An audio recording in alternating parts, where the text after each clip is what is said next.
Já já a gente vai falar de Cruzeiro. Ronaldo tá de olho no meio de campo. Já já eu te conto quem é, mas vamos pra Toca da Raposa com a Lud Ciência, porque os bastidores estão agitados também na Toca. Ronaldo tá de olho no meia, Lud. Boa tarde.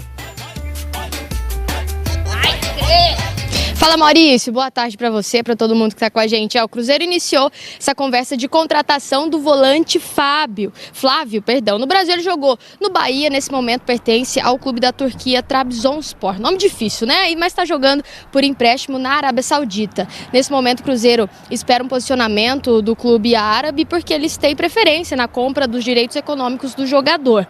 Um outro nome cotado por aqui, Zé Ivaldo, zagueiro, jogou no Cruzeiro no ano passado, mas o Atlético Paranaense já deu uma freada nessa negociação, diz que tem interesse no jogador pelo menos até o fim dessa temporada, mas pelas nossas apurações os dois clubes continuam conversando, mas sem nada definido. Enquanto isso, tudo normal aqui na Toca da Raposa. Hoje os jogadores se reapresentam depois de 4 dias de folguinha, Maurício. Merecido. Valeu, Lud, obrigado pelas informações. Conta pra gente, Rafa Nobre, quais são as quentes do Cabuloso. O Cruzeiro voltou finalmente aos trabalhos e aí é claro que fica a expectativa, principalmente com relação à recuperação de alguns jogadores. Bruno Rodrigues, que vinha nessa sequência tão pesada de jogos, assim como ele também, o lateral direito William, alguns outros jogadores que já tinham demonstrado um cansaço, Vital, por exemplo, também um deles, e também a expectativa pelo aproveitamento ou não do Fernando Henrique, ele que ainda não atuou com a camisa do Cruzeiro, fez uma cirurgia logo quando chegou aqui à Toca da Raposa 2, e aí tinha assim uma expectativa muito grande com relação ao volante, 21 anos, e aí totalmente recuperado, já antes, até 2 semanas antes, já no duelo contra o Atlético, ele já começou, o clássico contra o Atlético, ele já começou a intensificar um pouquinho mais esses trabalhos, e aí contra o Bahia também, mas acabou não sendo relacionado para nenhum desses jogos. Acredito, até para poder ganhar um pouquinho, um tempo um pouquinho maior de preparação, já que teria já esse prazo de data FIFA. E aí acho que agora o Fernando Henrique vai surgir sim como uma opção, pelo menos para esse meio campo do Cruzeiro, que teve algumas baixas, né? Richard, Ramiro, enfim, algumas peças. Esses dois, por exemplo, foram os titulares, e aí o Pepa ainda não encontrou esses dois titulares. Tentou o Neto Moura, tentou o Felipe Machado, tentou o Alisson também, mas na última rodada contra o Bahia, por exemplo, foi Neto Moura e Felipe Machado a escolha dele. Até nos surpreendeu um pouquinho, né, Seabra, quando saiu a escalação e o Alisson estava fora, até que ele vinha de uma boa sequência, até a gente comentou sobre isso também, né, e aí ficou fora. Então ainda buscando um meio campo ideal, então fica a expectativa. Vai ser um tempo bom, e até a gente produziu uma matéria bem legal falando desse tempo, e tem a ver até, Xará, com a pergunta que a gente traz aqui no programa hoje. Desse prazo que tem o Cruzeiro. O Cruzeiro teve 3 períodos parecidos. Logo quando o Pepa assumiu, ele teve aquele prazo um pouco maior, que teve ainda o amistoso com o Bragantino, mas desde que começou o Campeonato Brasileiro, aquela estreia, a derrota para o Corinthians, lá no Itaquerão por 2-1, o Cruzeiro teve 3 períodos aí de folga. Foi exatamente nesse período da derrota para o Corinthians e a vitória contra o Grêmio, teve uma semana de treinamento, e depois teve mais 2 períodos. Na vitória contra o Bragantino, e na sequência a vitória contra o América, e depois esse último período depois do Clássico, que aí teve essa semana cheia para trabalhar depois da derrota no Clássico, e aí o empate contra o Bahia. Então sempre apresentou alguma coisa o Pepa quando teve esse período. Acho que é a nossa expectativa agora também, né, Dinho? Com certeza, até porque o Cruzeiro não pode, num campeonato de pontos corridos, né, já que agora é só isso que ele tem para fazer, ou seja, vai ter tempo de descansar, de voltar bem, de treinar, de acertar essa questão de pontaria, porque ele não pode se desligar totalmente do grupo da frente de um campeonato de pontos corridos. Se você se desliga deles ali, a sua chance, você começa a brigar lá embaixo, aí, meu filho, a gente tá vendo o América aí, não só, né? Tá lá e você vê, né? Salvou um pontinho contra o Atlético Paranaense em casa na última rodada, ainda assim não consegue sair da zona. Não consegue. De rebaixamento, né? Então, o Cruzeiro, que chegou a ser do G4, né, com a queda nesses 6 jogos, foi lá pra baixo. Então, o pontos corridos tem essa situação. O Cruzeiro não pode sair dessa briga ali no meio da tabela, pra cima, porque sua chance vai diminuindo de ter um problemão, né, nessa sequência. Lembrando que, gente, vem retorno, aí a galera no desespero, aí é que fica tudo mais difícil. Pois é, né? Tem que fazer aquilo que a gente estava conversando em off, né? Garantir uns pontos nesse primeiro turno para não precisar de tantos no segundo turno, na segunda parte do campeonato, Xará. E agora o Cruzeiro faz 2 jogos em casa, né? São 2 jogos em estádios diferentes, mas os 2 em Belo Horizonte, e aí até para poder quebrar alguns tabus, né? O Cruzeiro não vence o Fortaleza há 17 anos e ainda não ganhou no Mineirão, né? Olha, Leão, foram 2 jogos e aí 2 derrotas, Fluminense e Grêmio. É uma boa oportunidade também para poder mais um tabu ser quebrado aí, né, Leão? Sem dúvida alguma, num jogo complicado contra o Fortaleza, né? Fortaleza é outro que vai muito bem na Copa Sul-Americana, conseguiu vencer o São Lourenço, que pelo menos fazia um ótimo campeonato argentino, já não sei porque o líder é o River Plate, mas no Campeonato Brasileiro o time teve uma queda, então pode ser que o Cruzeiro se aproveite disso e consiga um grande resultado no retorno do Campeonato Brasileiro e conseguir o que ele ainda não conseguiu, que é vencer fora do Independência. O Cruzeiro só venceu seus jogos no Independência, né? E fora de casa, quando ele conquistou o resultado contra o Bragantino. Então tá na hora de não só quebrar esse tabu, como principalmente, como a Dimara disse, voltar a vencer, porque já é um momento ruim vivido pelo Cruzeiro. Aquilo que a gente falava, eu vi que você ampliou, né? Eu tinha feito o recorte de 4 rodadas com o número de finalizações de 76, que dava uma média de 19 a cada jogo.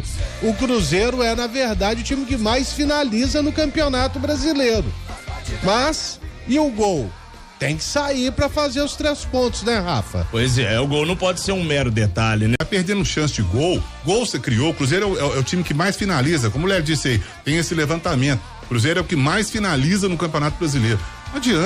Não adianta, aí Henrique Dourado finaliza 500 vezes, nada, Gilberto, mesma coisa, nada, Bruno Rodrigues, mesma coisa, de vez em quando faz um gol aqui, outro ali. Não dá pra ser assim, não dá. O Cruzeiro não pode chegar nesse ponto. Tem 6 jogos, o Cruzeiro não vence, colocando 4 aí do Brasileiro e 2 da Copa do Brasil. Não dá pra ser assim, num campeonato de pontos corridos. E aquele papo de centroavante, né? Quando tá na seca, mas a bola não tá chegando.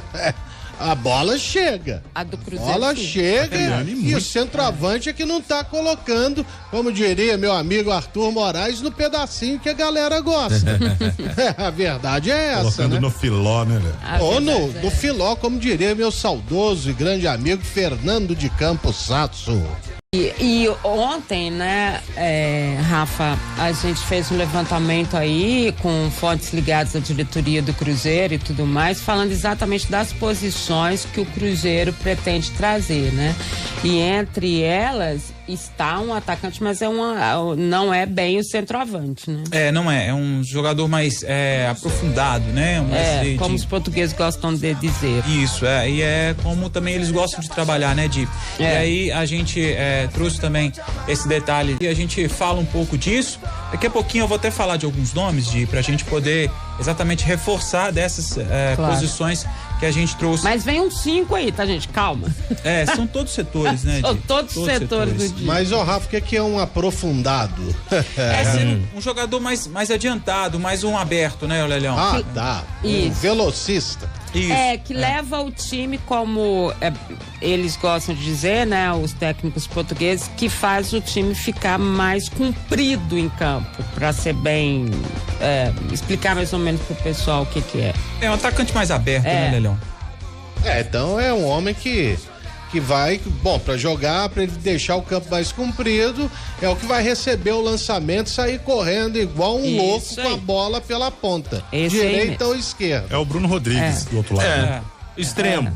O extremo. É o Bruno Rodrigues de um lado e esse jogador do outro, coisa que o Wesley tem sido escalado pra fazer, mas não faz. Exatamente, uma posição, mais uma, né, posição carente do Cruzeiro. Cruzeiro que abriu ontem a venda de ingressos para esse jogo contra o Fortaleza, e aí os ingressos variando de R$80 até 180, é claro que tem meia entrada para esses setores, e aí o torcedor acaba se perguntando qual que é a carga de ingresso, Isso vai depender. O Cruzeiro faz uma análise de mercado, né? E aí, dependendo da situação, até porque abriu um pouco, tem um tempo maior para essa venda, né? O jogo só acontece na quarta-feira, então, com esse tempo maior, o Cruzeiro consegue entender como é que tá a procura, como é que tá a venda. Nesse momento, só os sócios conseguem comprar. Aberto ontem para o setor, para o sócio diamante. E aí, de acordo com essa prioridade de venda para os sócios, vai abrindo amanhã. Sim, abre a venda geral, né, pro torcedor geral. E aí dá para ter esse termômetro e entender como que vai ser a procura, meio do mês, a situação é um pouquinho mais complicada. Eu não acho que deve lotar, não sei o que vocês acham, deve lotar? Assim, comparado a outros jogos que a gente vê o ticket médio, o povo enfiando a faca no torcedor, não tá um preço tão caro assim não, tá? Ô Di, pra gente poder falar dessas essas opções, né? O Cruzeiro na situação de mercado, o Cruzeiro, inclusive, a gente fala disso também na matéria, né? O Cruzeiro também recebendo algumas ofertas também, né? Empresários, agentes também, oferecendo jogadores também, né? O telefone toca daqui pra lá, mas troca de lá pra cá também. Você imagine que todo mundo sabe, né? Que o Cruzeiro vai se reforçar e tudo isso os empresários começam a agir, né? Mas pelas conversas e tudo mais, é muito mais aquilo que o Cruzeiro tá buscando mesmo, né? E assim, eu não vi em nenhum momento, assim, nenhuma situação da fonte que a gente estava conversando, de que o Cruzeiro não fará os investimentos. O Cruzeiro fará os investimentos, até porque mesmo que ele tenha ficado fora da Copa do Brasil e tudo mais, o início do Cruzeiro deixou o pessoal da SAF bem animado. Então, eles entendem que o Pepa, com possibilidades maiores, né, de ter outros opções, principalmente opções táticas, que ele não tem muito, né? Quase todo mundo é a mesma linha ali para mudança de jogo. Eles acham que o Pepa pode realmente levar o Cruzeiro mais do que só a permanecer na Série A do Brasileiro. E dentro disso é que eles estão buscando se reforçar. Tentaram mesmo, né? De novo a volta do Zé Ivaldo, zero chance, né? O Atlético Paranaense falou não e acabou. Então, com certeza. Agora, se eles estavam aqui no Brasil e quem está negociando é realmente o pessoal da empresa do Ronaldo, né? Não é o pessoal específico do Cruzeiro, é o pessoal da empresa do Ronaldo que cuida dos dois clubes, dessa parte do futebol e tudo mais. Acredito que mais reuniões estão acontecendo por aí, né? E estão no Brasil, quer dizer, muitos desses jogadores devem ser mesmo jogadores nacionais brasileiros que eles observaram aí e que eles estão buscando. Assim, nomes, eu acho que é muito complicado a gente entender hoje quais são os nomes que você tem. Esse atacante mesmo que a gente está falando, quem poderia ser assim, livre no mercado ou que alguém entregaria? Né? Então, acho que fica mais nesse campo da especulação por enquanto. E aí, pra gente poder falar desses nomes, a Di falou aqui do Zé Ivaldo e a gente já falava há algumas semanas já. O Cruzeiro, na verdade, alguns meses, né? Desde o início do ano, o Cruzeiro tentou ficar com o Zé Ivaldo e aí o negócio acabou não acontecendo. Tentou repatriar, enfim, a gente, depois desse contato, até houve sim a confirmação, né? De membros da SAF realmente numa reunião no Paraná, mas tudo indica, realmente o negócio não vai acontecer. Fez 6 jogos na última rodada do Brasileirão contra o América, então tá mais um jogo de não poder atuar por mais nenhum time no Campeonato Brasileiro, Zé Ivaldo. Então pode até acontecer, já que o contrato dele encerra agora em junho, então pode já assinar um pré-contrato, se caso não se acertar com o Atlético Paranaense contra o clube, mas aí para poder defender a partir do ano que vem. Então pode até acontecer, mas esse ano indica, não. Esse ano não, né, Di? E o mais importante é falar o seguinte, e que eu achei eu acho que é uma frase que eu ouvi deles que é importantíssima, que eles querem jogadores que cheguem para disputar a condição de titular. O que que isso significa? Porque quando eu perguntei assim, mas é o quê? É para compor elenco, né? Porque aí o nível é outro. Não. são jogadores que vão chegar mesmo para disputar a condição titular. Então é um nível melhor, né? E aí, até pra gente poder falar desses nomes, a gente já falou do Zé Ivaldo, que é praticamente carta fora do baralho. O Cruzeiro falou até antes do Zé Ivaldo, do Leonardo Godoy, lateral do Estudiantes. É uma situação bem difícil, porque ele ainda tem contrato com o Estudiantes, então seria uma situação que o Cruzeiro teria que pagar uma multa. Enfim, é um jogador mais difícil, mas outros dois nomes ganharam força de ontem para hoje.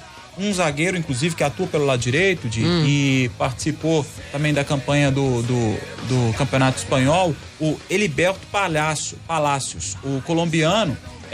Enfim, é um jogador que a gente conhece pouco, eu pelo menos particularmente conheço pouco do futebol do Eliberto, então não sei se ele chegaria para poder ser esse jogador, para poder brigar por posição. Não conheço muito do futebol dele, nem do Flávio, o volante que atua pelo Bahia, pelo Vitória. Esse eu conheço. Pode falar bem, né, Xará? Rapaz, eu gosto muito do futebol do Flávio. Ele inclusive já tá fora do Brasil há um tempinho, né? Foi negociado pra Turquia. Isso. Futebol turco, ele girou lá pela Europa. Se eu não me engano, agora ele tá num time da Arábia Saudita. Ele tá no futebol árabe, tá no Al-Tawan.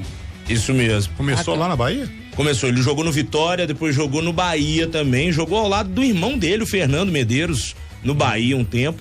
Gosto muito do futebol dele. Mesmo? Primeiro volante, mas faz função de meio campista também, então ele tem essa versatilidade. É um cara que ele evoluiu bastante. Não que ele fosse um mau jogador na época do Vitória, mas ele melhorou consideravelmente quando foi pro Bahia. Tanto é que se destacou a ponto de ser vendido pro futebol turco. E é um cara que nesse processo... Eu não vou falar reconstrução do Bahia, porque o Bahia é um time que vive altos e baixos desde quando foi lá no fundo do abismo, caiu pra Série C. Aí volta, você acha que vai melhorar, cai de novo, depois volta, cai de novo.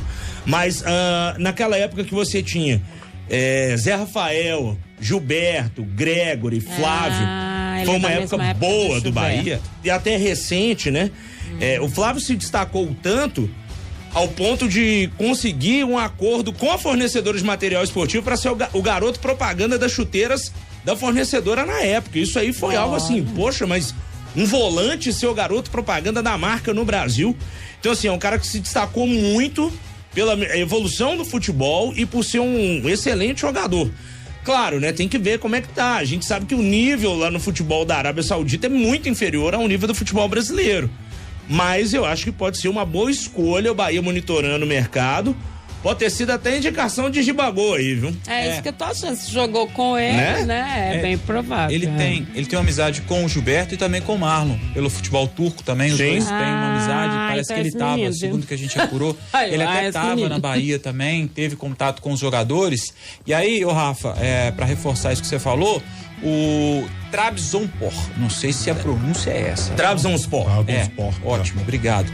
Da Turquia acabou, o contrato dele, vai até o ano que vem, o contrato com ele no futebol turco, e ele emprestou 2 vezes o Flávio, e aí agora tá no futebol árabe, então rodou um pouquinho, vem de uma contusão, participou só da reta final do futebol árabe, do campeonato de futebol árabe, então tem que ver a condição que ele vem também, né? E aí tem a opção, a preferência pela compra, o Al-Tawan, e aí vai depender se vai exercer esse poder de compra, e se não for, aí o Cruzeiro já prepara, já pensa numa proposta, já estuda uma proposta para que possa fazer pro primeiro volante Flávio.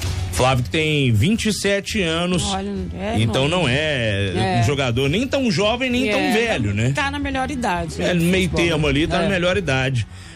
Disputou pela Liga Saudita 11 jogos, 1 gol e 1 assistência. A posição dele, ele é muito mais defensivo do que um meia ofensivo, né? Quantos desarmes? Isso que é interessante saber. Deixa eu ver os dados de desempenho aqui. Tá. Dados de desempenho detalhados. Tem que ver se no Transfer Market tem informação aqui, Lelão, mas eu posso procurar depois. Porque o volante, o que importa é isso, né, Lélia? É desarme. A gente falou dessas especulações, a gente inclusive entrou em contato diretamente com o Flávio, o volante que atuou no Vitória, no Bahia, é uma dos alvos do Cruzeiro para essa segunda parte, a segunda janela de transferências. Então o Cruzeiro de olho estuda assim apresentar uma proposta pro Flávio, a gente tentando contato com o jogador até para entender em que pé que tá, em que situação que tá e se existe mesmo já essas conversas iniciadas. Então a gente possivelmente no restante do dia, o final do dia, a gente deve ter alguma novidade com relação à vinda ou não do volante Flávio, que atuou pelo Vitória, pelo Bahia também. E aí o Cruzeiro, que encerrou já esse primeiro dia, ficou 4 dias de folga, né? Como a gente disse na primeira parte do Cruzeiro, aqui no primeiro tempo do Cruzeiro, já terminou os trabalhos por lá na Toca da Raposa 2. Amanhã o treinamento é no período da manhã, é o que costuma fazer mesmo o técnico Pepa, esses treinamentos pela manhã. Hoje foi no período da tarde, mas amanhã já volta os treinamentos pela manhã. O Cruzeiro tendo 5 dias para poder se preparar para esse duelo contra o Fortaleza. Como a gente disse, os ingressos já à venda. Amanhã abre a venda geral. E aí